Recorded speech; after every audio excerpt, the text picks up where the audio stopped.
नमस्कार. आजच्या या खास विश्लेषणात आपण आशिष मगर यांच्या महाराष्ट्रातील सद्यस्थितीवरील एका अतिशय ज्वलंत आणि विचार करायला लावणाऱ्या भाष्याचं डिकोडिंग करणार आहोत.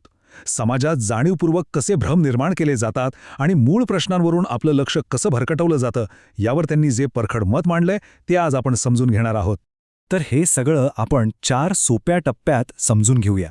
पहिला टप्पा आर्थिक तफावत, दुसरा राजकीय खेळ, तिसरा दुर्लक्षित संकटे आणि चौथा सर्वात महत्त्वाचा टप्पा म्हणजे यावरील उपाय, शिक्षण. चला सुरू करूया. पहिला टप्पा द सेटअप किंवा आर्थिक तफावत.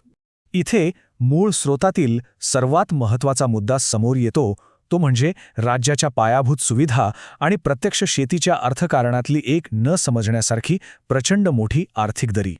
आता इथे आर्थिक अनियमिततेची व्याप्ती जरा बघा.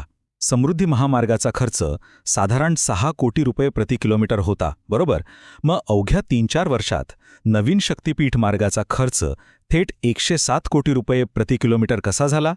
1 किलोमीटर मागे तब्बल 101 कोटी रुपयांची वाढ अचानक कशी काय होऊ शकते? हा खरोखरच एक अतिशय रोखठोक आणि विचार करायला लावणारा सवाल इथे उपस्थित केलाय. आणि हाच तो विरोधाभास जो सामान्य नागरिकांची, विशेषतः शेतकऱ्यांची खरी परिस्थिती दाखवून देतो. बघा, 2012 पासून सोयाबीन आणि कापसासारख्या शेतमालाचे भाव जवळपास तिथेच अडकलेले आहेत.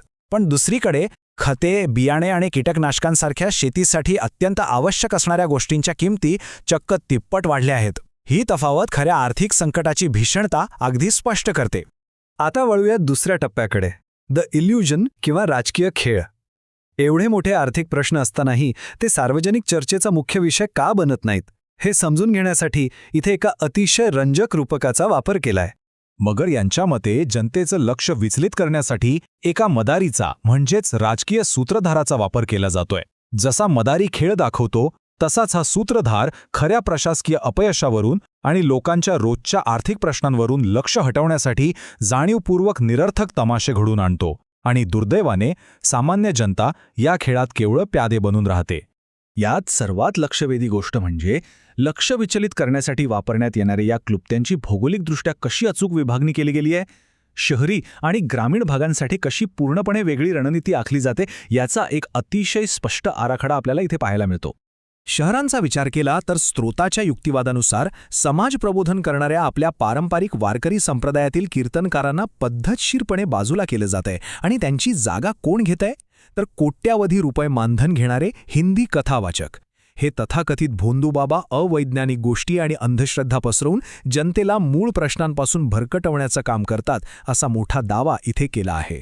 ग्रामीण भागात मात्र ह्या खेळाचं स्वरूप थोडं वेगळं आणि भयानक आहे. तिथे जाणीवपूर्वक संताप निर्माण करण्याचा एक 3 टप्प्यांचा खेळ खेळला जातोय. रातोरात एखादा पुतळा बसवायचा, लगेचच दुसऱ्या गटाकडून त्याला विरोध करायचा आणि मग व्हायरल व्हिडिओंच्या माध्यमातून समाजात फूट पाडण्याचं काम करायचं. हे सगळं ठरवून केलं जातं असं त्यांचं म्हणणं आहे.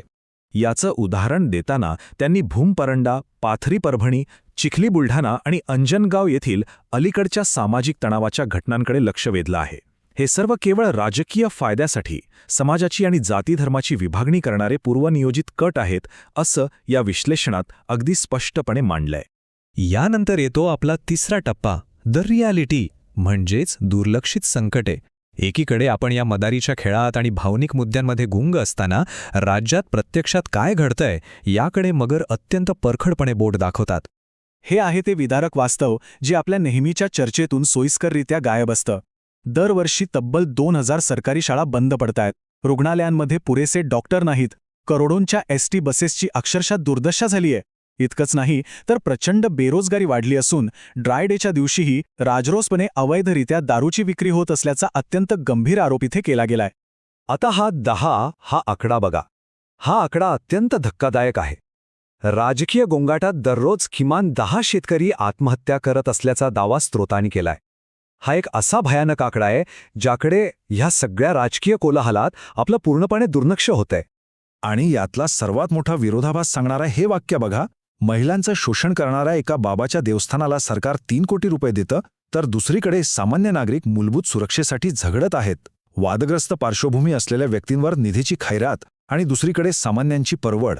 या दुटप्पीपणावर स्रोतांनी अतिशय कडक शब्दांत ताशेरे ओढले आहेत. आणि आता शेवटचा, चौथा टप्पा, एज्युकेशन ॲज द सोल्युशन.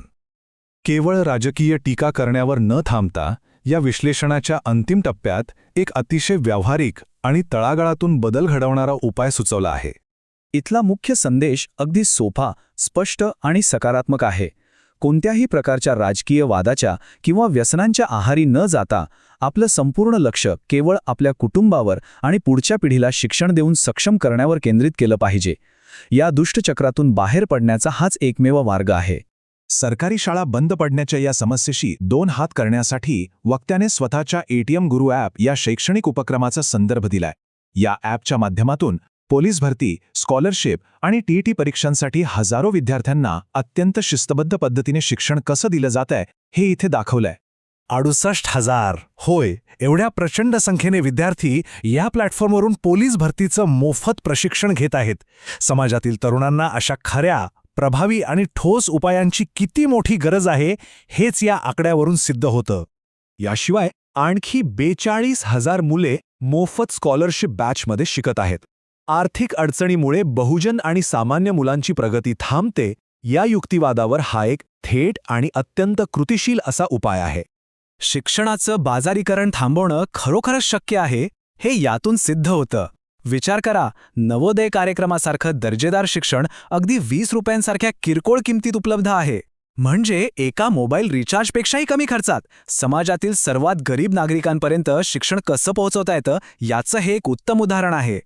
या संपूर्ण सविस्तर विश्लेषणाच्या शेवटी एक अतिशय विचार करायला लावणारा प्रश्न आपल्यासमोर उभा राहतो.